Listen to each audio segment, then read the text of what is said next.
വാർത്തകളിലേക്ക് വിശദമായി. മധു കേസിൽ ചൊവ്വാഴ്ച വിധി.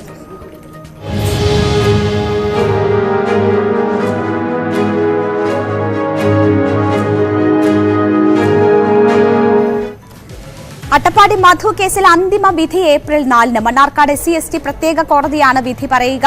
സംഭവം നടന്ന് 5 വർഷത്തിന് ശേഷമാണ് വിധി വരുന്നത്. കുറ്റവാളികൾ ശിക്ഷിക്കപ്പെടുമെന്ന് പ്രതീക്ഷിക്കുന്നതായി കുടുംബാംഗങ്ങൾ പറഞ്ഞു. ബഹുമാനപ്പെട്ട കോടതി 4-ാം തീയതിയിലേക്ക് മാറ്റിയിരിക്കുകയാണ്. മാറ്റിയതിൽ ഞങ്ങൾക്ക് വിഷമമൊന്നുമില്ല. അതിൽ കുറച്ച് കാര്യങ്ങളൊക്കെ ചെയ്യാനുള്ളത് കൊണ്ടായിരിക്കാം മാറ്റിവെച്ചത്. മധുവിന് നീതി ലഭിക്കും എന്നുള്ള പ്രതീക്ഷ തന്നെ ഞങ്ങൾക്കുള്ളത്. കാരണം ഞങ്ങൾ അത്രയും കഷ്ടപ്പെട്ടിട്ടുണ്ട്, അത്രയും അധ്വാനിച്ചിട്ടുണ്ട്. അതിനു വേണ്ടിയിട്ട് ഒരുപാട് ബുദ്ധിമുട്ടി ഞങ്ങൾ ഒരുപാട് സ്ഥലത്ത് നടന്നിട്ടുണ്ട്. അത്രയും അലഞ്ഞും തിരിഞ്ഞും അങ്ങോട്ടും നടന്നതിൻ്റെ പ്രതിഫലമായി തന്നെ തീരട്ടെ ഈ ഒരു വിധി.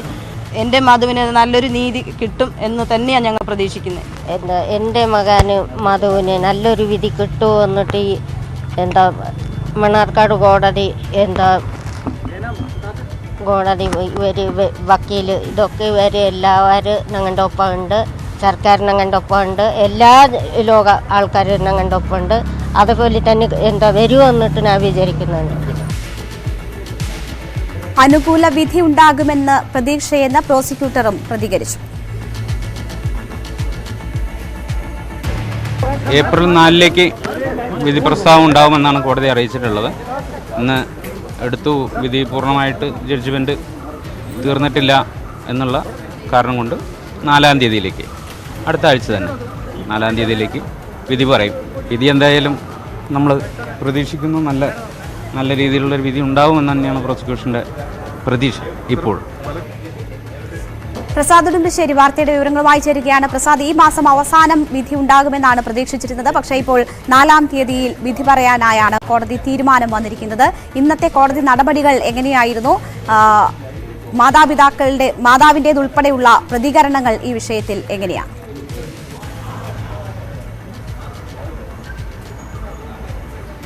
രേണുക, ഇന്ന് മധു കേസ് പരിഗണിച്ചപ്പോൾ പ്രോസിക്യൂഷനോടും അതോടൊപ്പം തന്നെ പ്രതിഭാഗം അഭിഭാഷകരോടും ഒരു വാചകം മാത്രമാണ് ജില്ലാ ജഡ്ജി വ്യക്തമാക്കിയിട്ടുള്ളത്. ഒന്ന്, അല്പം ലെങ്തിയാണ്, നമുക്ക് ഏപ്രിൽ 4-ന് വിധി പറയാം എന്നത് മാത്രമായിരുന്നു അദ്ദേഹം പറഞ്ഞിട്ടുള്ളത്. എന്തായാലും ഏപ്രിൽ 4-ന് ഈ കേസിൽ വിധി ഉണ്ടാകും എന്ന് തന്നെയാണ് ഇപ്പോൾ വ്യക്തമായിട്ടുള്ളത്.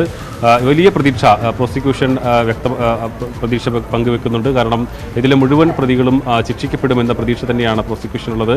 മധുവിൻ്റെ കുടുംബവും ഇന്ന് വിധി ഉണ്ടാകുമെന്ന പ്രതീക്ഷയിൽ മധുവിൻ്റെ അമ്മ മല്ലിയും സഹോദരി സരസുവും അതോടൊപ്പം തന്നെ സമരസമിതി നേതാക്കളുമെല്ലാം ഇവിടെ കോടതിയിൽ എത്തിയിരുന്നു. അവരും വലിയ പ്രതീക്ഷ തന്നെയാണ് പങ്കുവെക്കുന്നത്. കാരണം അത്രയേറെ ഈ കേസുമായി ബന്ധപ്പെട്ടുകൊണ്ട് തങ്ങൾക്ക് ബുദ്ധിമുട്ടുകൾ നേരിടേണ്ടി വന്നിട്ടുണ്ട്.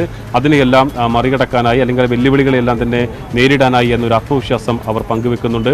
ഈ കേസിൻ്റെ വിസ്താരവേളയിലും വിചാരണവേളയിലും എല്ലാം തന്നെ കൃത്യമായ തെളിവുകൾ ഹാജരാക്കാൻ കഴിഞ്ഞു എന്നതിൻ്റെ ഒരു ആത്മവിശ്വാസം പ്രോസിക്യൂഷനുമുണ്ട്. 24 സാക്ഷികൾ ഇതിൽ കൂറുമാറിയെങ്കിൽ പോലും 77 പേർ പ്രോസിക്യൂഷന് അനുകൂലമായി നിന്നു എന്നുള്ളത് തന്നെയാണ് ആ പ്രതീക്ഷയുടെ ഒരു പ്രധാന കാര്യം. അതോടൊപ്പം തന്നെ ഇതിലെ തെളിവുകൾ, ഡിജിറ്റൽ തെളിവുകളും അതോടൊപ്പം മറ്റ് തെളിവുകളുമെല്ലാം കൃത്യമായി ഹാജരാക്കാനും അത് കോടതിയെ ബോധ്യപ്പെടുത്താനും കഴിഞ്ഞു എന്നൊരു ആത്മവിശ്വാസം പ്രോസിക്യൂഷന് പങ്കുവെക്കുന്നുണ്ട്. 2018 ഫെബ്രുവരി 22-ന് നടന്ന കൊലപാതകം 90 ദിവസത്തിനകം തന്നെ കുറ്റപത്രം സമർപ്പിച്ചെങ്കിലും പോലും പിന്നീട് 4 വർഷങ്ങൾക്ക് വേണ്ടി വന്നു ഇതിലെ വിചാരണാ നടപടികൾ ആരംഭിക്കാൻ എന്നുള്ളതാണ്. എന്തായാലും വിചാരണ നടപടികൾ 150ഓളം ദിവസം നീണ്ടുനിന്ന വിചാരണ നടപടികൾ പൂർത്തിയാക്കി വിധിക്കായി കാത്തു നിൽക്കുമ്പോൾ പ്രോസിക്യൂഷൻ അത്രയേറെ ആത്മവിശ്വാസത്തിൽ തന്നെയാണ്. കാരണം ഇതിലെ 16 പ്രതികൾക്കും ശിക്ഷ ലഭിക്കുമെന്ന ഒരു ആത്മവിശ്വാസം അവർ പങ്കുവെക്കുന്നു. 16 പ്രതികളാണ് ഈ കേസിലുള്ളത്. ഈ കേസിലെ പ്രതികളും ഇന്ന് കോടതിയിൽ ഹാജരാക്കിയിരുന്നു. കഴിഞ്ഞ ദിവസം മാർച്ച് 18-ന് കേസ് പരിഗണിച്ചപ്പോൾ കോടതി മുഴുവൻ പ്രതികളോടും ഇന്ന് ഹാജരാകണമെന്ന് നിർദ്ദേശം നൽകിയിട്ടുണ്ട്. എന്തായാലും കോടതി ജഡ്ജി പറയുന്നത് അല്പം ലെങ്തിയാണ്, നമുക്ക് ഏപ്രിൽ 4-ന് വിധി പറയാം എന്നൊരു വാചകം വലിയ തോതിലുള്ള പ്രതീക്ഷ ഈ മധുവിൻ്റെ കുടുംബത്തിനും അതോടൊപ്പം തന്നെ പ്രോസിക്യൂഷനും വലിയ പ്രതീക്ഷ നൽകുന്നതാണ്. ശരി, പ്രസാദ് ഉടുമ്പശ്ശേരിയാണ് വാർത്തയുടെ വിവരങ്ങൾ നൽകിയത്. മധു വധക്കേസിൽ വിധി കാത്തിരിക്കുമ്പോൾ ശ്രദ്ധേയമാവുകയാണ് മധുവിന്റെ അമ്മ മല്ലി നടത്തിയ പോരാട്ടം. അട്ടപ്പാടിക്ക് പുറത്തേക്ക് അധികം സഞ്ചരിച്ചിട്ടില്ലാത്ത മല്ലി മധുവിന്റെ മരണശേഷം നീതി തേടിയുള്ള യാത്രയിലായിരുന്നു.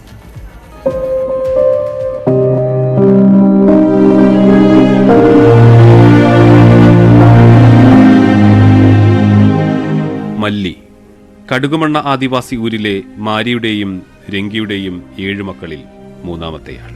സ്കൂൾ വിദ്യാഭ്യാസം നേടാൻ അവസരം ലഭിക്കാത്തതിനാൽ എഴുതാനും വായിക്കാനും അറിയാത്തതിന്റെ നൊമ്പരം ബാല്യകാലം മുതൽ മനസ്സിലുണ്ട്. ചിണ്ടക്കി ആദിവാസി ഊരിലെ മല്ലനാണ് ഭർത്താവ്. 3 മക്കൾ: മധു, സരസു, ചന്ദ്രിക. ഭർത്താവ് മല്ലൻ ചെറുപ്പത്തിലേ മരിച്ചതോടെ മക്കളെ പോറ്റി വളർത്താനുള്ള ഓട്ടത്തിലായിരുന്നു മല്ലി. എന്നാൽ മാനസിക അസ്വാസ്ഥ്യത്തെ തുടർന്ന് മകൻ മധു വീട്ടിൽ നിന്നും മാറി നടന്നത് ഈ അമ്മയെ വല്ലാതെ നൊമ്പരപ്പെടുത്തി. മധുവിന്റെ മരണത്തോടെ തീരാവേദനയിലായി മല്ലി. 2018 ഫെബ്രുവരി 22-നാണ് മധു കൊല്ലപ്പെട്ടത്. എന്നാൽ വർഷങ്ങൾ കഴിഞ്ഞിട്ടും വിചാരണ നീണ്ടതോടെ മല്ലി നീതിക്കായുള്ള പോരാട്ടം ആരംഭിച്ചു. അട്ടപ്പാടിക്ക് പുറത്തേക്ക് അധികം സഞ്ചരിച്ചിട്ടില്ലാത്ത മല്ലി പിന്നീട് നിരന്തരം യാത്രകളിലായിരുന്നു. ഇതുവരെ ഫ്യൂരത്തിന് പോയിട്ടില്ല. ഞങ്ങളുടെ അവിടെയുള്ള ആൾക്കാരെ എങ്ങനെ പേടിച്ചിട്ട് ഫ്യൂരാക്ക് പോവില്ല, പുറത്തുള്ള അമ്പലമൊക്കെ പോവില്ല. എങ്ങനെയോ ശബരിമല പോയി വരുന്നുണ്ട്, അത് മാത്രമേ ഉള്ളൂ. പിന്നെ ഞങ്ങൾ ചെമ്മണ്ണൂർ അമ്പലം അത് മാത്രമേ ഞങ്ങൾ പോവുള്ളൂ. അയ്യപ്പ വിളക്ക്, ഇത് 2 സ്ഥലം മാത്രമേ ഞങ്ങൾ പോകുള്ളൂ. പുറത്തൊന്നും അങ്ങനെ പോവില്ല. ഇതിനു വേണ്ടി മാത്രം അങ്ങനെ പോയി. ധൈര്യം കിട്ടിയത് എനിക്ക് അങ്ങനെ എല്ലാ ദൈവം തന്നെ. സാക്ഷികൾ കൂറുമാറി തുടങ്ങിയതോടെ നീതി തേടി സർക്കാരിനെ സമീപിച്ചു. കേന്ദ്ര ആഭ്യന്തരമന്ത്രി അമിത്ഷായെ നേരിൽ കണ്ട് നിവേദനം നൽകി. കൂറുമാറ്റം തടയാൻ നടപടി ആവശ്യപ്പെട്ട് ഹൈക്കോടതിയെ സമീപിച്ചു. മല്ലിയെ കാണാൻ ഗവർണർ ആരിഫ് മുഹമ്മദ് ഖാൻ ചിണ്ടക്കിയിലെത്തി. പ്രതികൾക്ക് വേണ്ടി ചിലർ ഭീഷണി മുഴക്കിയപ്പോൾ സധൈര്യം പോലീസിനെ അറിയിച്ചു. കുറുമ്പ ആദിവാസി ഭാഷ മാത്രം അറിഞ്ഞിരുന്ന മല്ലിക്ക് മലയാളവും വഴങ്ങിത്തുടങ്ങി.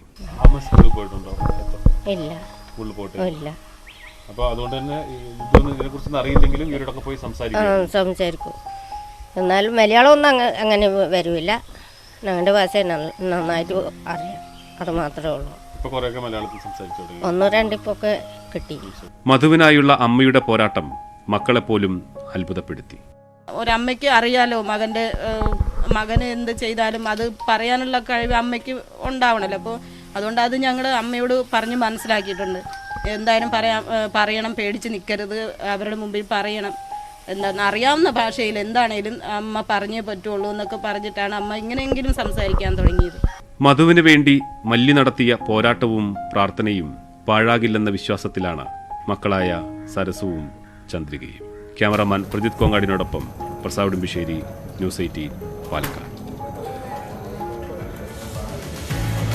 നമ്മളിനി അരിക്കൊമ്പൻ വിഷയത്തിലേക്ക് പോവുകയാണ്. അരിക്കൊമ്പൻ വിഷയത്തിലെ കോടതി ഇടപെടലിൽ പ്രതിഷേധിച്ചുകൊണ്ടുള്ള ജനകീയ സമരസമിതിയുടെ ഹർത്താൽ അവിടെ തുടരുകയാണ്. 10 പഞ്ചായത്തുകളിലാണ് ഹർത്താൽ. 3 പഞ്ചായത്തുകളെ വിദ്യാർത്ഥികളുടെ പരീക്ഷ കണക്കിലെടുത്ത് ഒഴിവാക്കിയിട്ടുണ്ട്. ഹർത്താലിൽ നിന്നും രാജാക്കാട്, ബൈസൺവാലി, സേനാപതി പഞ്ചായത്തുകളെയാണ് ഒഴിവാക്കിയത്. ചിന്നക്കനാൽ, രാജകുമാരി, ശാന്തൻപാറ പഞ്ചായത്തുകളിൽ ഹർത്താൽ ശക്തമാണ്. കൊച്ചി ധനുഷ്കോടി ദേശീയപാതയിൽ ബോഡിമെട്ടിൽ ഹർത്താൽ അനുകൂലികൾ വാഹനങ്ങൾ തടഞ്ഞു.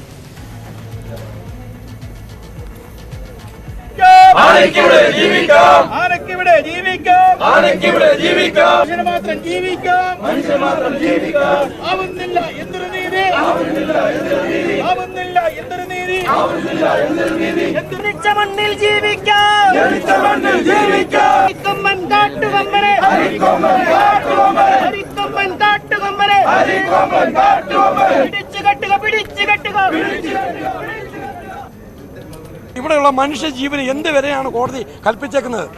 ഞങ്ങളുടെ ജീവന സ്വത്തിന് സംരക്ഷണം നൽകുന്ന കോടതി ഇങ്ങനെ ഒരു വിധി പറയാൻ പാടില്ല. ഒരു കാരണവശാലും കോടതിയുടെ ഭാഗത്തുനിന്നുണ്ടായ ഒരു വിധി ദൗർഭാഗ്യകരമായ സംഭവമാണ്. ഞങ്ങൾ ഒരു കാരണവശാലും ഇത് അംഗീകരിക്കുന്നില്ല. ഈ വിധിയെ ഞങ്ങളുടെ ഒന്നെങ്കിൽ ആന മരിക്കുക അല്ലെങ്കിൽ ഞങ്ങൾ മരിക്കുക എന്നുള്ളൊരു തീരുമാനത്തിലാണ് ഞങ്ങൾ സമരമായിട്ട് മുമ്പോട്ട് പോകുന്നത്. രണ്ടിലേതെങ്കിലും ഒന്നേ സംഭവിക്കുള്ളൂ. ഒന്നീ ആന ഈ ജനത്തെ ചവിട്ടിക്കൊള്ളണം, ഇല്ലെങ്കിൽ ഞങ്ങൾ ആനയെ കൊല്ലണം. ഇത് രണ്ടിലേതെങ്കിലും ഒരു തീരുമാനം ഉണ്ടാവുള്ളൂ. ആ അന്തിമ തീരുമാനം അങ്ങനെ തന്നെയാണ്. ആനനെ ഇവിടുന്ന് പിടിച്ചുകൊണ്ട് പോയില്ലെങ്കിൽ, ആനനെ മയക്കുവെടി വെച്ചില്ലെങ്കിൽ, ഒന്നെങ്കിൽ ഞങ്ങളെ മയക്കുവെടി വെച്ചിട്ട് ഞങ്ങളെ മയക്കിക്കൊണ്ട് അകത്തിട്ടെ, ഇതാണ് ഏറ്റവും നല്ലതായിരിക്കും. സർക്കാരിനും മൃഗങ്ങളെയാണോ ആവശ്യം, മനുഷ്യനെയാണോ ആവശ്യം എന്ന് സർക്കാരാണ് തീരുമാനിക്കേണ്ടത്. കോടതി അനുകൂലമായിട്ടൊരു വിധിയുണ്ടായി. അരിക്കൊമ്പനെയും ചക്കക്കൊമ്പനെയും പിന്നെ മുട്ടവാലിനെ എല്ലാത്തിനും പിടിച്ചില്ല എങ്കിൽ ഞങ്ങളെ പിടിച്ചുകൊണ്ട് പോയി അകത്തിട്ടെ, അതായിരിക്കും സർക്കാരിന് ഏറ്റവും സമരം ചെയ്യുന്നത്. ഞങ്ങൾ എല്ലാവരെയും കൊണ്ടുപോട്ടെ, ഇടുക്കി ജില്ലയിലെ എല്ലാ ആളുകളെയും കൊണ്ടുപോട്ടെ. ഞങ്ങൾ ഇത്രയും പേരെ സംരക്ഷിക്കാൻ പറ, ഇല്ല ഇത്രയും പേരെ കൊണ്ടുപോകാൻ പറ. ഞങ്ങൾക്ക് വേറെ ഈ ആനയെ പിടിച്ചെടുക്കേണ്ട കാര്യമില്ലല്ലോ. ഞങ്ങൾക്ക് അവിടെ ജയിലിൽ കിടന്നു കഴിഞ്ഞാൽ ആ സമയത്ത് സാപ്പാട് കിട്ടും, ഭക്ഷണം കിട്ടും, എല്ലാ സംവിധാനം കിട്ടും. ആരെയും തപ്പേണ്ട കാര്യമില്ല, ഒന്നും നോക്കണ്ട. ഈ ആനയും പേടിക്കണ്ട, ആരെയും പേടിക്കണ്ട, ഒരു വിഷയമില്ല. പെണ്ണും പിള്ളേരും അല്ലേ, അത് കുഴപ്പമില്ല. അവരെങ്ങനെയും പോയി ജീവിച്ചോളും, കുഴപ്പമൊന്നുമില്ല. അത്രയും കേസ്, വേറെ കേസൊന്നുമില്ല. കടുവാനെ പിടിച്ചോണ്ട് പോകുന്നതിന് അത് ഒരു കുഴപ്പമില്ല. ഈ ആന ഇത്ര പേരെ മനുഷ്യനെ കൊല്ലുന്ന ആനേനെ പിടിക്കാൻ ഇത് ഇവർക്ക് മാത്രം ഈ മനുഷ്യ ഒരു ഇതായിട്ടല്ലോ. 48 പേരെ ഈ ആന കൊന്നിട്ടുണ്ട്. ഈ ആനയ്ക്ക് മാത്രം ഇത്ര ആൾക്കാർ വരുന്നുണ്ടല്ലോ. 12 കോടി ആനയ്ക്ക് മുടക്കിയിട്ടുണ്ട്. ഈ പാവപ്പെട്ട മനുഷ്യർക്ക് എന്നാ മുടക്കിയേക്കണേ? ഞങ്ങൾക്ക് ഇവിടെ പിള്ളേർക്ക് സ്കൂളിൽ പോകാൻ പറ്റില്ല, ബാക്കിയുള്ള ആൾക്കാർക്ക് പണിക്ക് പോകാൻ പറ്റുന്നില്ല, വണ്ടി ഓടിക്കാൻ പറ്റുന്നില്ല. അതുപോലെ ഞങ്ങൾക്ക് ബുദ്ധിമുട്ടാണ്. രാവിലെ 3 മണിക്കൊക്കെ പോകുന്ന സമയത്ത് ഒരു വണ്ടി ഇടിച്ച്, ഇന്നലെ മെരിഞ്ഞാലും ഒരു തമിഴ്നാട് ഒരു ബൊളീറോ വണ്ടി ഇടിച്ച് ഭയങ്കര ഇതായി. ഇത് ആനയെ പേടിക്കുവോ അല്ല പൊതുജനങ്ങളെ പേടിക്കുവോ? എന്നാ ചെയ്യും? ആന എവിടെ പോയാലും വീട്ടിൽ എന്തെങ്കിലും ചാക്കിനകത്ത് അരി എടുത്ത് വെക്കുവാണെങ്കിൽ ആ അരി ആന പിടിച്ചോണ്ട് തിന്നോണ്ട് പോകുന്നു. മക്കൾക്ക് ചോറ് കൊടുക്കുവോ അല്ല ആനയ്ക്ക് ചോറ് കൊടുക്കുവോ? അത്രയും വലിയ ജീവനല്ലേ, അത്രയും വലിയ ജീവനല്ലേ. എന്തെങ്കിലും ഒരു സാധനം ഇല്ല. ഈ സർക്കാർ എന്തെങ്കിലും പുല്ല് എന്തെങ്കിലും നട്ട് പിടിപ്പിച്ചിട്ടുണ്ടോ? ഒന്നുമില്ല. ഇത് വീട്ടിനകത്ത് വന്ന് കയറി വന്നിട്ട് ആന വന്നിട്ട് അരിയെല്ലാം എടുത്തോണ്ട് മനുഷ്യനെ പോലെ തിന്നു പോവാ. അവന്റെ വീട്ടിൽ കൊണ്ട് ഈ പറഞ്ഞവന്റെ വീട്ടിൽ കൊണ്ട് ആളെ കിട്ടാം. അന്നേരം അറിയാം അവനെ ഞങ്ങളെ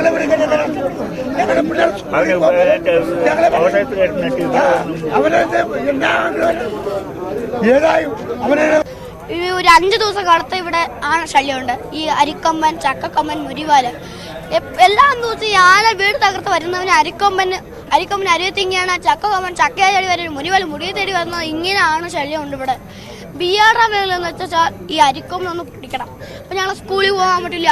ഇപ്പം എക്സാം നടന്നുകൊണ്ടിരിക്കുന്ന സമയത്ത് ഞങ്ങൾ സ്കൂളിൽ പോകുന്നില്ല, ഒന്നും പോകാൻ പറ്റില്ല. എന്നുവെച്ചാൽ അരിക്കൊമ്പനൊന്ന് പിടിക്കണം. എന്നുവെച്ചാൽ അരിക്കൊമ്പൻ്റെ ശല്യമാണ് ഇവിടെ ഞങ്ങൾ കൂടുന്നത്. ഇപ്പോൾ ഞങ്ങൾ സ്കൂളിൽ പോകാൻ പറ്റില്ല. ഇന്നലെ മിനിങ്ങാന്ന് ഞങ്ങൾ വൈകിട്ട് വരും ബസ്സിൽ വരുമ്പോൾ ജീവന്റെ കയ്യിൽ പിടിച്ചിട്ടാണ് പറഞ്ഞത്. കൊച്ചു കുട്ടികളാണ്. ഇപ്പം UKG മുതൽ 10ാം ക്ലാസ് വരെ കുട്ടികളുണ്ട് ബസ്സിൽ. ഇത്രയും കുട്ടികൾ ഞങ്ങൾ കയ്യിൽ ജീവിതത്തെ പൊടിച്ച് വരുന്നതാണ് അരിക്കൊമ്പനൊന്നും വണ്ടി തകർത്തു പോകുന്നത് ഞങ്ങൾ പേടിച്ചുകൊണ്ടാണ് ഞങ്ങൾ ഇവിടെ ഇരിക്കുന്നത്. ഒന്നും അരിക്കൊമ്പനെ പിടിക്കണം. ഇപ്പം ജീവിതം ഞങ്ങളെല്ലാം ജീവിക്കാൻ വന്ന ഈ നാട്ടിൽ. ഒന്നും ചുമ്മാ ഇവിടെ ഞങ്ങൾ വന്നില്ല, ജീവിക്കാനാണ് ഞങ്ങൾ വന്നത്. ഈ അരിക്കൊമ്പന്റെ ശല്യമാണ് ഇവിടെ ഏറ്റവും ബിആറുടെ ഭാഗത്ത്. അരിക്കൊമ്പനും ചക്കക്കൊമ്പൻ, മുരിവാള് ഈ 3 ആളെ എങ്ങനെയാ പൊടിക്കണമെന്ന് ഞങ്ങൾ ആലോചിക്കുന്നത്. ഞങ്ങൾ കൊച്ചുകുട്ടികളോട് രാത്രി 12 കഴിയുമ്പോൾ ഞങ്ങള് ഈ പാൽ മേടിക്കൂടാൻ കടയ്ക്കും പോകാൻ പേടിക്കുന്നതാണ്. ഞങ്ങൾ അരിക്കൊമ്പനോട് പേടിച്ചാണ് ഞങ്ങൾ ഇവിടെ വീട്ടിൽ തന്നെ കിടക്കുന്നത്. സ്കൂളിൽ പോകാൻ പറ്റുന്നില്ല, എവിടെയും പോകാൻ പറ്റില്ല. അതുകൊണ്ടാണ് ഞങ്ങളുടെ ശല്യം കൂടുന്നത്. അരിക്കൊമ്പനും ചക്കക്കൊമ്പൻ, മുരിവാലാണ് ഇവിടെ ഏറ്റവും ശല്യം. പ്രിൻസ് ജെയിംസ് ഉണ്ട് വാർത്തയുടെ വിവരങ്ങളുമായി. പ്രിൻസ്, സ്ത്രീകളും കുട്ടികളും ഉൾപ്പെടെയുള്ളവർ പ്രതിഷേധ സമരത്തിൽ അണിനിരക്കുന്നു, ഹർത്താലിൽ അണിനിരക്കുന്നതാണ് നമ്മൾ കാണുന്നത്. 6 മണിക്കൂർ പിന്നിട്ടിരിക്കുന്നു ഹർത്താൽ. ഇപ്പോൾ എന്താണ് അവസ്ഥ? ദേശീയപാതയിൽ ഉൾപ്പെടെ വാഹനം തടയുന്നത് ഒക്കെയും കണ്ടിരുന്നു. ഇപ്പോഴെന്താണ് അവസ്ഥ?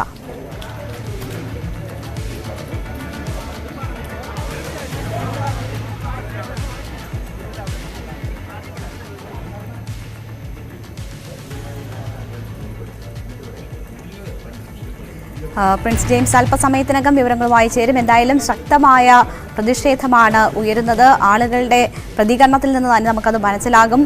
കോടതി ഇടപെടലിൽ അതിശക്തമായ പ്രതിഷേധം ജനങ്ങൾ രേഖപ്പെടുത്തുകയാണ്. മൃഗങ്ങൾക്ക് മാത്രം ജീവിച്ചാൽ മതിയോ, ജനങ്ങൾ ജീവിക്കേണ്ടേ, എന്നാൽ ജയിലിലറകളിൽ അടയ്ക്കൂ തുടങ്ങിയ കാര്യങ്ങളൊക്കെ അവർ പറയുന്നു. സ്ത്രീകളും കുട്ടികളും ഉൾപ്പെടെയുള്ളവർ ഹർത്താൽ പ്രതിഷേധ സമരങ്ങളിൽ അവിടെ അണിനിരക്കുന്നതും നമ്മൾ കാണുന്നു. ദേശീയപാതയിൽ റോഡ് ഉപരോധിച്ചുകൊണ്ടാണ് അവർ പ്രതിഷേധിച്ചത്. ഏറെ നേരം വാഹനങ്ങൾ തടഞ്ഞിട്ടിരിക്കുന്ന സാഹചര്യവും ദേശീയപാതയിൽ ഉണ്ടായി.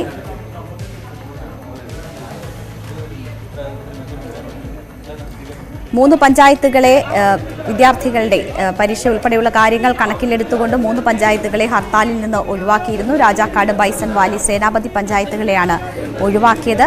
ചിന്നക്കനാൽ, രാജകുമാരി, ശാന്തൻപാറ പഞ്ചായത്തുകളിൽ ഹർത്താൽ ശക്തമാണ്.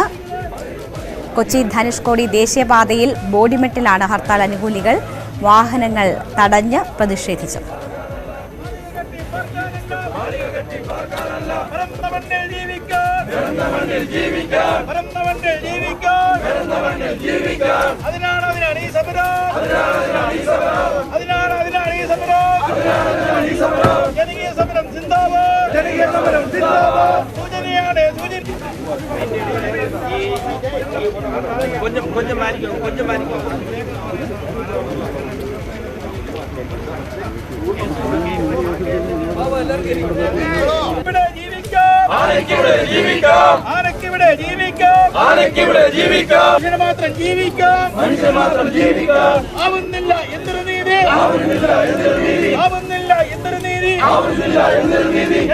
മണ്ണിൽ ജീവിക്കാം. പ്രിൻസ് ജെയിംസ് ഉണ്ട് വിവരങ്ങളുമായി. പ്രിൻസ്, ഹർത്താൽ 6 മണിക്കൂർ പിന്നിടുന്നു. എന്താണ് അവസ്ഥ? പൂർണ്ണമാണോ? വിവരങ്ങൾ എന്താണ്?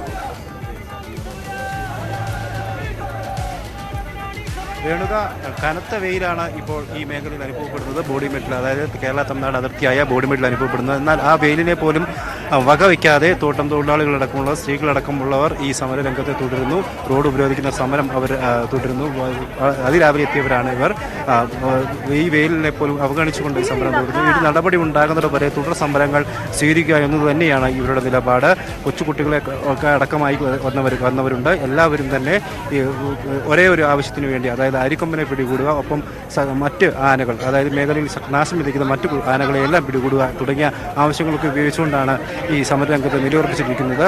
എന്തായാലും ഇന്ന് സമരം നടക്കുന്ന മേഖലകളിൽ സമരം നടക്കുന്നുണ്ടെങ്കിൽ പോലും പല മേഖലകളിലും ഇന്നും കാട്ടാനയുടെ ഒരു സാന്നിധ്യമുണ്ട്. ഈ പ്രദേശങ്ങളിലൊക്കെ അതായത് സാന്നിധ്യമുള്ള ഒരു സാഹചര്യമുണ്ട്. ബിയൽ ഡാമിനോട് സമീപ പ്രദേശങ്ങളിലൊക്കെ ഇപ്പോൾ മൊട്ടവാൽ ഇറങ്ങിയതായും പറയുന്നു. ഒപ്പം ഈ സമരം നടക്കുന്ന പ്രദേശത്ത് ആളുകൾക്ക് ഭക്ഷണം ഉണ്ടാക്കാനുള്ള, പാചകം ചെയ്യാനുള്ള സൗകര്യങ്ങളൊക്കെ ആളുകൾ ആരംഭിച്ചിട്ടുണ്ട്. റോഡ് സൈഡിലോട് ചേർന്ന് പാചകം, കഞ്ഞി ഒക്കെ ഒരുക്കാനുള്ളൊരു തയ്യാറെടുപ്പാണ്. അത് വരും ദിവസങ്ങളിലൊക്കെ ശക്തമായി സമരം ചെയ്യുമെന്ന് ഇവർ തന്നെ പറയുന്നു. 3 മണിയോടുകൂടി ഇന്ന് പൂപ്പാറയിൽ ഒരു പ്രതിഷേധ മാർച്ച് നടക്കും. തുടർന്ന്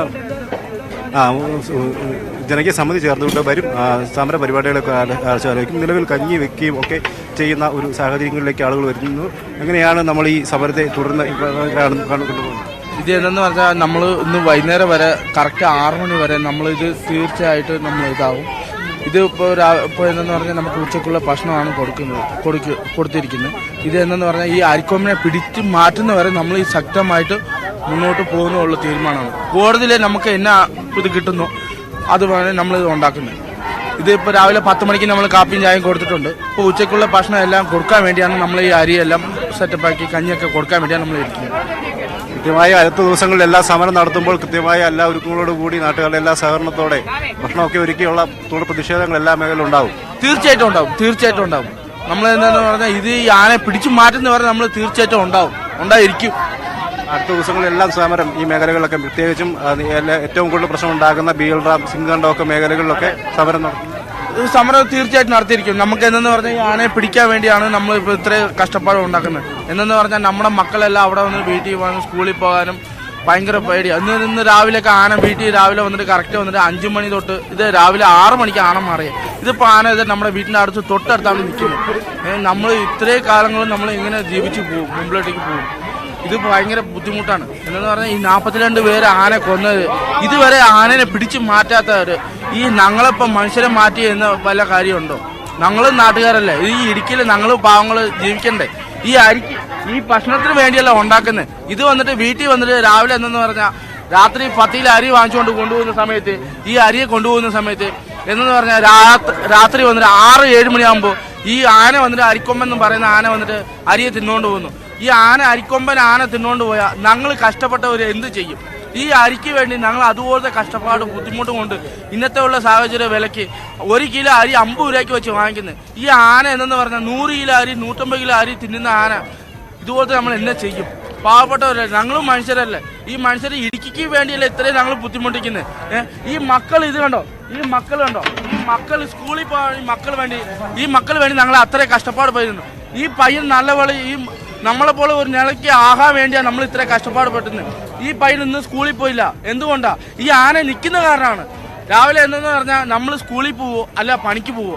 രാവിലെ വന്നപ്പോഴും ആന ഉണ്ടായിരുന്നു. തീർച്ചയായിട്ടും ഉണ്ടായിരുന്നു. ഇത് 6 മണി വരെ ആന അവിടെ ഉണ്ടായിരുന്നു. ഇപ്പോഴും ആന അവിടെ നിൽക്കുന്നുണ്ട്. നിങ്ങൾക്ക് വേണമെങ്കിൽ ലൈവായിട്ട് നമുക്ക് കാണിച്ചു കൊടുക്കാം. ഈ കൊച്ചിനെ സ്കൂളിൽ പോകാതെ വന്ന് എന്നു പറഞ്ഞാൽ ഈ സമരം കറക്റ്റായിട്ട് നമുക്ക് നടപടി നല്ല രീതി കിട്ടണ വേണ്ടിയാണ് നമ്മൾ ഇത്രയും കഷ്ടപ്പാട് ചെയ്യുന്നത്. ഒരു മക്കൾ നമ്മൾ ഉണ്ടാക്കുന്ന പറഞ്ഞാൽ ഈ മക്കളെ കൊല്ലാൻ വേണ്ടി നമ്മൾ ആനയ്ക്ക് പിടിച്ചു കൊടുക്കുമോ? ആരെങ്കിലും പിടിച്ചു കൊടുക്കുമോ? ഈ അവനെ വിവേക് എന്ന് പറയുന്ന ആൾക്ക് തൃശ്ശൂരിൽ ഇരുന്നിട്ട് പറഞ്ഞിട്ട് എല്ലാം മനസ്സിലാവുമോ? ഇവിടുത്തെ ഉള്ള പൊതുജനക്കും പുള്ളി അറിയട്ടെന്നേ. പുള്ളിക്ക് മക്കളും അമ്മയൊക്കെ ചേച്ചിമാരൊക്കെ ആരെയും ഇല്ലേ? ഉണ്ടോ? എത്ര പേര്? 42 പേര് ആന കൊന്നിട്ടുണ്ട്. ഒരു പൈസ വരെ എൻ്റെ വീട് കഴിഞ്ഞ പ്രാവശ്യം ഇടിച്ചു പൊളിച്ചു കളഞ്ഞു. ഒരു പൈസ വരെ എനിക്ക്. ഞാൻ അന്ന് പോർഷുകാരോട് ചോദിച്ചു, പോർഷുകാർ പറഞ്ഞു തന്നെ ഇത് ഞങ്ങൾക്ക് അങ്ങനെ ഫണ്ടില്ല. 11.5 സെന്റ് എനിക്ക് പട്ടയമുള്ള ഭൂമിയാണ്. എൻ്റെ ഭാര്യയുടെ പേരിൽ പട്ടയമുള്ള ഭൂമിയാണ്. ഈ റോഡ് ഈ എക്സ്ചേഞ്ചിനോട് ചേർന്ന് കിടക്കുന്ന ബീളാവ് വിലക്കിന്റെ നേരെ തൊട്ട് താഴെ കിടക്കുന്ന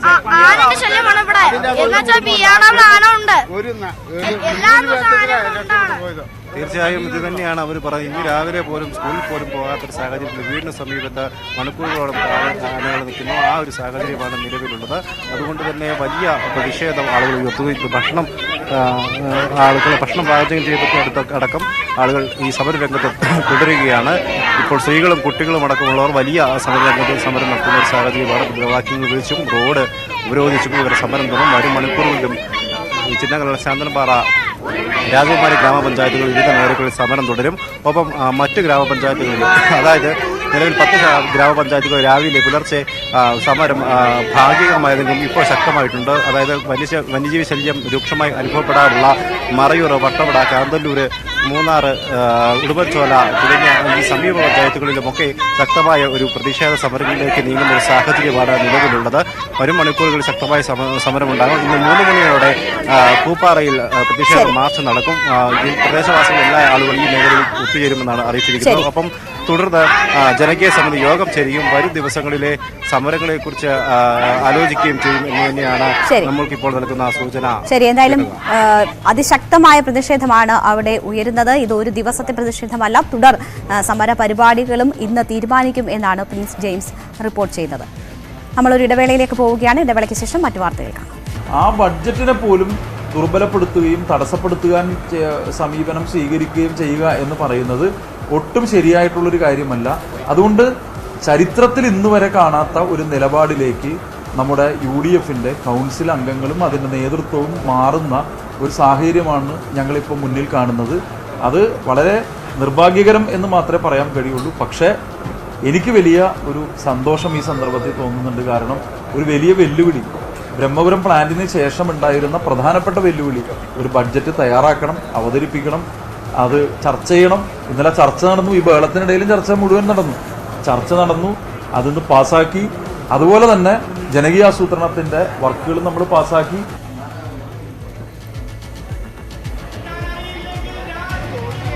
MS അനീഷ് കുമാറുണ്ട് വാർത്തയുടെ വിശദാംശങ്ങളുമായി. അനീഷ്, ജനങ്ങളെ ആകെ ബാധിച്ച ഒരു വിഷയത്തിലാണ് പ്രതിപക്ഷ പ്രതിഷേധം. അത് ഇപ്പോഴും തുടരുന്ന സാഹചര്യം, ഇന്നും തുടരുന്ന സാഹചര്യമാണ് അവിടെ കൗൺസിലിൽ ഉണ്ടായത്. അതിനെ കൗൺസിലിലെ ഭൂരിപക്ഷം പറഞ്ഞാണോ മേയർ നേരിടുന്നത്? രേണുക, കഴിഞ്ഞ ദിവസമാണ് ബജറ്റ് അവതരണം നടന്നത്. ഇന്നലെ ബജറ്റ് അവതരണത്തിൽ വിശദമായ ചർച്ചയും നടന്നു. എന്നാൽ ഈ ചർച്ചയിലും വലിയ പ്രതിഷേധമാണ് പ്രതിപക്ഷത്തിന്റെ ഭാഗത്തു നിന്നും ഉയർത്തിയത്. അതിനുശേഷമാണ് ഇന്ന് ബജറ്റ് പാസ്സാക്കുന്നതിനായി കൗൺസിൽ വീണ്ടും ചേർന്നത്. കൗൺസിൽ യോഗം ആരംഭിച്ച് ഡെപ്യൂട്ടി മേയർ ബജറ്റ് ചർച്ചയിന്മേലുള്ള ചർച്ചകൾ ഉപസംഹരിച്ച് തൊട്ടു പിന്നാലെയാണ് പ്രതിപക്ഷം എത്തുകയും ഈ പ്ലക്കാർഡുകൾ ഉയർത്തി മുദ്രാവാക്യം വിളി നടത്തുകയും ചെയ്ത് പിച്ചച്ചട്ടിയുമായാണ് ഈ പ്രതിപക്ഷം ഇന്ന് പ്രതിഷേധത്തിനെത്തിയത്. ഇതേ തുടർന്ന് പ്രതിപക്ഷ പ്രതിഷേധം ആരംഭിച്ചപ്പോൾ തന്നെ മേയർ M അനിൽകുമാർ ഈ ബജറ്റ് അംഗീകരിച്ചതായി, പാസ്സാക്കിയതായി പറഞ്ഞുകൊണ്ട് ചേംബറിലേക്ക് മടങ്ങുകയായിരുന്നു. എന്നാൽ തങ്ങൾ ഈ ബജറ്റിന് മേൽ വോട്ടെടുപ്പിന് ആവശ്യപ്പെട്ടു എന്നാണ് BJP അംഗങ്ങൾ പറയുന്നത്. ഇക്കാര്യം മേയറെ അറിയിക്കുകയും ചെയ്തിരുന്നു. എന്നാൽ ഇത്തരത്തിലൊരു വോട്ടെടുപ്പ് നടക്കാത്ത സാഹചര്യത്തിൽ തദ്ദേശ ഭരണ സെക്രട്ടറിക്ക് പരാതി നൽകും, മറ്റ് നിയമ നടപടികളുമായി മുന്നോട്ട് പോകും എന്നും അറിയിച്ചിട്ടുണ്ട്. ഒപ്പം UDF അംഗങ്ങളും ഇക്കാര്യം അറിയിച്ചിരിക്കുന്നു. എന്തായാലും ഒരു നിയമ നടപടിയിലേക്ക് ഇക്കാര്യം നീങ്ങുമെന്നാണ് ഇപ്പോൾ മനസ്സിലാക്കാൻ കഴിയുന്നത്. പക്ഷേ കൃത്യമായ ഭൂരിപക്ഷം ഉറപ്പ് വരുത്തിയ സാഹചര്യത്തിൽ തന്നെയാണ് നടപടിക്രമങ്ങൾ പൂർത്തിയാക്കി ഇന്ന് കൗൺസിൽ പിരിഞ്ഞതെന്നാണ് മേയർ പറയുന്നത്.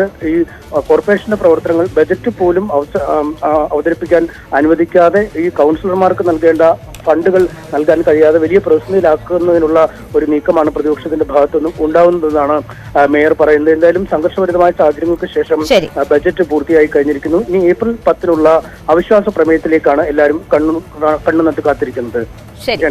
MS അനീഷ് കുമാറാണ് വാർത്തയുടെ വിശദാംശങ്ങൾ നൽകിയത്. െതിരെ ഗുരുതര വെളിപ്പെടുത്തലുമായി അമിത്ഷാ. ഏറ്റുമുട്ടലിൽ ആളുകൾ കൊല്ലപ്പെട്ട കേസിൽ ചോദ്യം ചെയ്യുമ്പോൾ നരേന്ദ്രമോദിയുടെ പേര് പറയാൻ CBI തന്നോട് ആവശ്യപ്പെട്ടതായി കേന്ദ്രമന്ത്രി അമിത്ഷാ. സംഭവം നടക്കുമ്പോൾ സംസ്ഥാന ആഭ്യന്തരമന്ത്രിയായിരുന്ന തന്നെ CBI അറസ്റ്റ് ചെയ്തു. ചോദ്യം ചെയ്യുന്ന വേളയിൽ ഉടനീളം മോദിയുടെ പേര് പറയാൻ അന്വേഷണ ഉദ്യോഗസ്ഥർ ആവശ്യപ്പെട്ടുകൊണ്ടേയിരുന്നു. ഇതാദ്യമായാണ് താൻ വെളിപ്പെടുത്തുന്നതെന്നും അമിത്ഷാ പറഞ്ഞു. News 18 group editor in chief Rahul ജോഷിയോട് ന്യൂസ് 18 റൈസിംഗ് ഇന്ത്യ പരിപാടിയുടെ ഭാഗമായി നടത്തിയ അഭിമുഖത്തിലാണ് കേന്ദ്ര ആഭ്യന്തരമന്ത്രിയുടെ വെളിപ്പെടുത്തൽ. मैं आपको बताता हूं दुरुपयोग कैसे होता है. मैं उसका भुक्तभोगी हूं. हमारे खिलाफ कोई भ्रष्टाचार का केस कांग्रेस ने नहीं किया था. एक एनकाउंटर हुआ था, उसमें मैं राज्य का गृह मंत्री था, मुझ पर केस कर दिया और सीबीआई ने मेरी अरेस्ट की. अरेस्ट में सीबीआई के रिकॉर्ड पर आज भी टैप किया हुआ पड़ा होगा. अगर प्रामाणिकता से टैप किया तो सीबीआई के उस वक्त के अफसरों ने, और मिटा नहीं दिया कांग्रेस सरकार ने. तो 90% सवालों में यही था कि काहे को परेशान हो रहे हो, मोदी का नाम दे दो आपको छोड़ देंगे. हमने तो काले कपड़े नहीं पहने, कोई विरोध नहीं किया.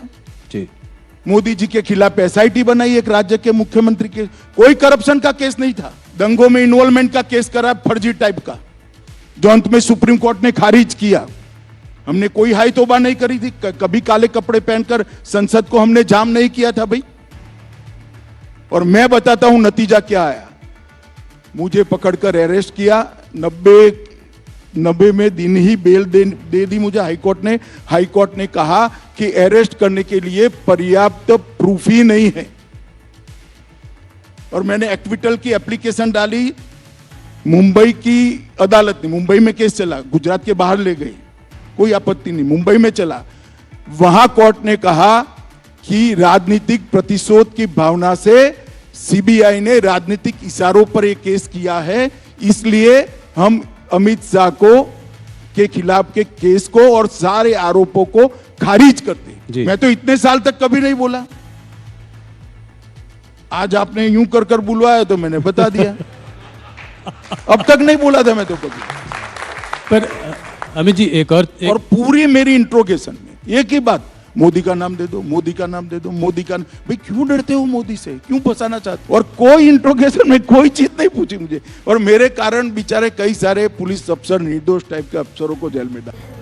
കർണാടകത്തിൽ ബിജെപി വ്യക്തമായ ഭൂരിപക്ഷത്തോടെ വീണ്ടും അധികാരത്തിൽ വരുമെന്നും ആഭ്യന്തരമന്ത്രി അമിത്ഷാ പറഞ്ഞു. കർണാടകത്തിൽ 30 വർഷത്തിന് ശേഷം വ്യക്തമായി ഭൂരിപക്ഷമുള്ള സർക്കാർ അധികാരത്തിൽ വന്നത് ബിജെപിയുടെ നേതൃത്വത്തിലാണ്. ജെഡിഎസുമായി സഖ്യത്തെ സംബന്ധിക്കുന്ന ചോദ്യമേ ഉദിക്കുന്നില്ല. അവരുമായി ഒരു ചർച്ചയും നടന്നിട്ടില്ല. മുസ്ലിം സംവരണം എടുത്തുമാറ്റി വൊക്കലിംഗ, ലിംഗായത്ത് സമുദായങ്ങൾക്ക് നൽകിയത് ശരിയായ തീരുമാനമാണ്. മതത്തിന്റെ പേരിലല്ല സംവരണം വേണ്ടത്. മുൻ സർക്കാരിന്റെ തെറ്റായ നടപടി ബിജെപി സർക്കാർ തിരുത്തുകയാണ് ചെയ്തതെന്നും ന്യൂസ് 18 റൈസിംഗ് ഇന്ത്യ പരിപാടിയിൽ അമിത്ഷാ വ്യക്തമാക്കി. 30 साल के बाद 30 साल तक कभी भी पूर्ण बहुमत की सरकार नहीं आई थी. कई सालों से पूर्ण बहुमत की सरकार रिपीट भी नहीं हुई थी. 77 के बाद ये दोनों मोदी जी के समय में हुआ, ये भी हो जाएगा, आप चिंता मत करिए. नहीं, हमारी कोई बातचीत. हम हर सीट पर लड़ेंगे, पूर्ण बहुमत के लिए लड़ेंगे और मोदी जी के नेतृत्व में पूर्ण बहुमत आएगा, इसका मुझे पूर्ण भरोसा है. किसी से बातचीत का सवाल ही पैदा नहीं. कोई भी हालत में अगर जरूरत पड़ी तो भी उनके संग गठबंधन नहीं करेंगे. गठबंधन नहीं करेंगे चाहे कुछ भी, अगर मान लीजिए कम भी पड़ जाए. गठबंधन का सवाल ही नहीं है, किसी के साथ गठबंधन करने की जरूरत नहीं. पोस्ट पोल भी नहीं. पूर्ण बहुमत प्राप्त करने जा रहे हैं और विश्वास के साथ हम मैदान में. धर्म के आधार पर आरक्षण संविधान सम्मत नहीं है, ये गैर संवैधानिक है. किसी भी प्रकार का आरक्षण धर्म के आधार पर नहीं हो सकता है. जो कांग्रेस की कर्नाटक सरकार ने पोलराइजेशन के लिए किया था, उसको हमने करेक्ट किया है और मैं मानता हूं ये करने में थोड़ी देर हो गई. മതാടിസ്ഥാനത്തിലുള്ള സംവരണം ഭരണഘടനാ വിരുദ്ധമാണെന്ന് കേന്ദ്ര ആഭ്യന്തരമന്ത്രി അമിത്ഷാ. കർണാടകയിൽ OBC വിഭാഗത്തിൽ മുസ്ലിങ്ങൾക്ക് നൽകിയ സംവരണം എടുത്തുകളഞ്ഞ തീരുമാനത്തിലാണ് പ്രതികരണം. ഗുജറാത്ത് ആഭ്യന്തരമന്ത്രിയായിരിക്കെ കോൺഗ്രസിന്റെ നേതൃത്വത്തിലുള്ള കേന്ദ്ര സർക്കാർ തന്നെ കള്ളക്കേസിൽ കുടുക്കിയെന്നും നരേന്ദ്രമോദിക്കെതിരെ മൊഴി നൽകാൻ നിർബന്ധിച്ചുവെന്നും അമിത്ഷാ വെളിപ്പെടുത്തി.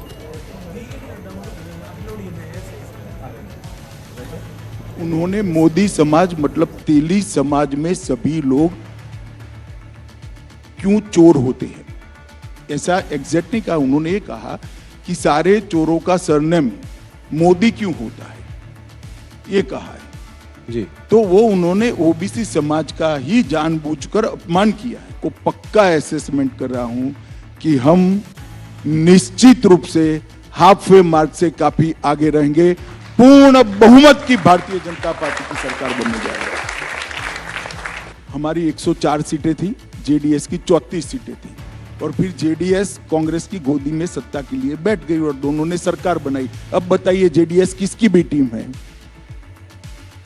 जरा बताइए ना जनता को। तो आपकी कोई बातचीत नहीं चल रही है? आपकी कोई बातचीत नहीं चल रही है? नहीं, हमारी कोई आप बातचीत उनका हम हर सीट पर लड़ेंगे, पूर्ण बहुमत के लिए लड़ेंगे और मोदी जी के नेतृत्व में पूर्ण बहुमत आएगा, इसका मुझे पूर्ण भरोसा है। किसी से बातचीत का सवाल ही पैदा नहीं। കേരളത്തിലും തമിഴ്നാട്ടിലും നല്ല രീതിയിൽ പാർട്ടി പ്രവർത്തനം നടക്കുന്നതായി കേന്ദ്ര ആഭ്യന്തരമന്ത്രി അമിത്ഷാ ന്യൂസ് 18 റൈസിംഗ് ഇന്ത്യ പരിപാടിയിൽ വ്യക്തമാക്കി. ഇരു സംസ്ഥാനങ്ങളിലും പാർട്ടിക്ക് ശക്തി കുറവായിരുന്നു, എന്നാൽ എല്ലായിടത്തും പ്രവർത്തനം നടത്തുന്നുണ്ട്. തമിഴ്നാട്ടിൽ AIADMKയുമായി സഖ്യമുണ്ടെന്നും അമിത്ഷാ പറഞ്ഞു. साउथ में तमिलनाडु और केरला में आप कैसे देखते हैं? मोदी जी का ऑरा वहां पर भी है, मगर सीट पे कैसे कन्वर्ट होगा? कोई तालमेल AIADMK? वहाँ हमारा संगठन वीक था, हमने काफी प्रयास किए हैं, काफी सुधार किया, ढेर सारे गांवों तक पहुंचे, ढेर सारे बूथों तक पहुंचे हैं और जहां वीक है वो हमारे साथ साथी भी है। तो AIADMK के साथ कुछ गठबंधन रहेगा? हाँ, हमारा है ही अभी तो गठबंधन। അതിർത്തിയിൽ ചൈനയുമായുള്ള തർക്കം അവസാനിച്ചിട്ടില്ലെന്ന് എസ് ജയശങ്കർ. സംഘർഷം ലഘൂകരിക്കാനുള്ള നടപടികൾ പരസ്പരം സമ്മതിച്ചുള്ളവയാണ്, എന്നാൽ ഇനിയും ഏറെ ചെയ്യാനുണ്ട്. ചൈനയ്ക്ക് ശക്തമായ സന്ദേശമാണ് ഇന്ത്യ നൽകിയതെന്നും വിദേശകാര്യമന്ത്രി പറഞ്ഞു. We've been trying to pull back the close-up deployments, not close-up deployments, the close-up forward deployments. In the past, there have been occasions when we may have made some such unilateral move and we found it was not necessarily responded to by the other side. So everything that we have done is on the basis of what we call the principle of mutual and equal security. Now this is still unfinished work. There are places where we have this forward deployments.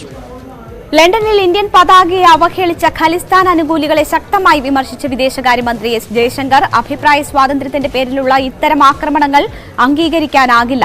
നയതന്ത്രജ്ഞരെ ഭീഷണിപ്പെടുത്തി Indian പതാക താഴ്ത്തിച്ചത് അപലപനീയമാണ്. പഞ്ചാബിൽ ഖലിസ്ഥാൻ അനുകൂലികൾ police station ആക്രമിച്ചതിനെയും Jaishankar വിമർശിച്ചു. News 18 rising India പരിപാടിയിൽ സംസാരിക്കുകയായിരുന്നു വിദേശകാര്യമന്ത്രി. Which law-abiding society would allow a mob to storm a police station and take somebody out?